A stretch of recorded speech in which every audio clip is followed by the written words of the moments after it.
Boom. Boom.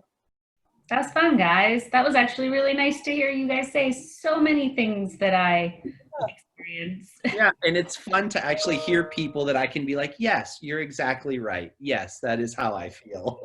I never knew other people, like, I thought no one could turn in rough drafts. I'm like, oh, I guess that's, Listen, No. I would just turn in my end paper and then resubmit it. Yes. Oh, they liked that. Is there anything I could make better? Yeah, exactly. Yeah. Literally. Yeah. That's really funny. I never thought about that. Things for me in school was like, I could not turn in rough drafts, but then my final paper would be killer. Yes. And I wouldn't get an A because they'd be like, you didn't turn in the rough draft. I'm like, I can't turn in something that's not perfect. Come on, you know? Joanie and I just had a major conversation a couple weeks ago because I got my first bad grade ever, and literally ever. And she was traumatized. It destroyed me. I totally was traumatized. Yeah. And we had to have this conversation about, is my 4.0 necessary? Is it necessary? Because I work full time, overseeing a company. I have 2 children who I'm homeschooling. I'm doing my own schooling. Plus, I'm married and have other obligations and church and et cetera. But that was a huge struggle. Most people, AKA my husband's like, who cares if you have a 3.98? Like, exactly. Who cares? And I'm like, yeah, but it's not a 4.0, Right. But most people don't get that. They're like, you're crazy. Yeah. Michelle, I have a.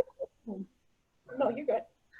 So were either of your parents like really critical?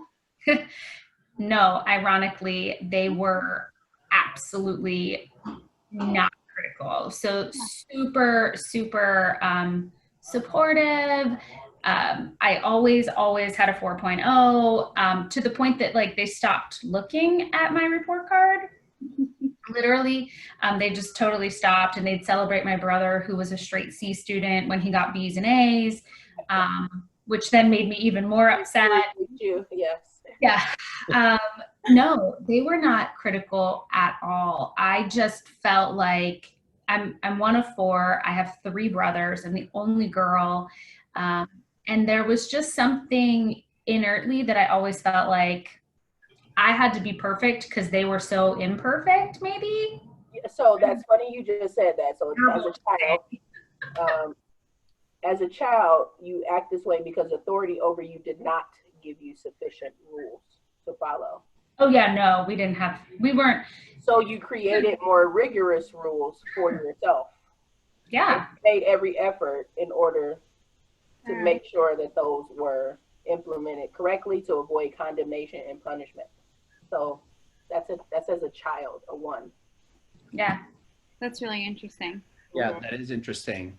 I can definitely see that because I am the youngest child. And so by the time I came along, like both my parents worked, like they were gone a lot, like there was not a lot of rules. And yeah, I definitely found myself kind of making them up, Yep. for myself. Yes. I was like, shouldn't you be telling me to do something better? Like, yep. Yeah. And it was your inner critic that led the charge. Yeah. So it was the inner critic that felt like authority was not doing their job to set structure and rules. So therefore, your inner critic said, I need to create some for you.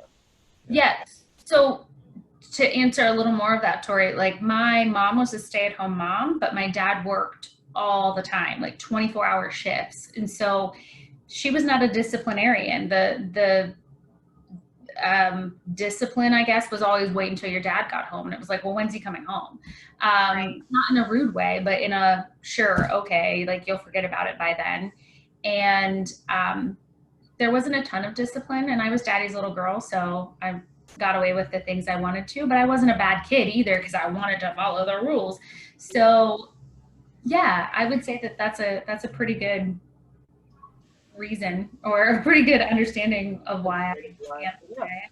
That's so interesting. So my dad is incredibly critical but also didn't have a lot of rules. Like they would just like my mom never held me to any standard ever. Like my parents never told me I had to get straight A's, but then I'd get straight A's and then I'd get like a 95 and my dad would be like, well, it's not a 100, like out of nowhere. And I'd be like, when did you start caring? Yeah. It's like, when did you start caring? Yeah. Yes, that was exactly. And so I never knew where the bar rule would be. Yeah. You know, and so for me, then that's where I was like, I just want to never get in trouble ever. Like I want to do everything, you know, like that I can possibly do so that I just don't want to get in trouble. Like I want to be right here. So I would make these own rules. And my mom, you know, like my mom literally like tells me, she's like, you were perfect. Like you were perfect. And I'm like, Mom, I was not perfect. Like, do you know what I did? Like, I was not perfect. She's like, no, you were perfect. You know, and I would even call out their inconsistencies in parenting as a kid. I'd be like, listen, here, you didn't discipline me. And then over here you did. Like, that doesn't make sense. Mm-hmm. Structure. Make it make sense. Yeah. Well, sweet. Oh. Well, thank you guys again. I really appreciate it. You're really helping me out. You're helping my class out.